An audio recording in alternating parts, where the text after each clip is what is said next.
দেখুন, যারা এই কুৎসিত শকুনের রাজনীতি করতে চেয়েছিলেন এখন নাকে খত দিয়ে ক্ষমা চাওয়া উচিত। আমরা প্রথমেই বলেছিলাম এটা পুলিশ প্রশাসন দেখছেন, তারপরে বলা হলো না সেন্ট্রাল গভর্নমেন্টের নিয়ন্ত্রণাধীন হসপিটালে পাঠাতে হবে। আমরা বলেছি যাক, কোনো কিছু তো লুকোনোর নেই, এটা কোন রাজনীতি হচ্ছে? তারপরে রাম আর বাম কুৎসিতভাবে রাস্তায় নিজেদের মধ্যে মারামারি করছে, বডিকে ছিনিয়ে নিয়ে যাবে তাই নিয়ে, ভাবা যায়? তো ওদের কথাতেই তো হলো, গেল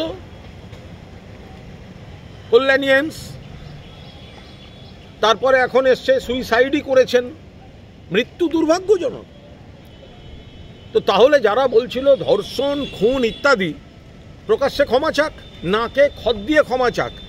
কেন্দ্রীয় সরকারের নিয়ন্ত্রণাধীন হসপিটাল প্রমাণ করে দিল এই সিপিএম, এই বিজেপি, এই কংগ্রেসের একাংশ এরা মিথ্যাবাদী, এরা মৃত্যু নিয়ে কুৎসিত রাজনীতি করে।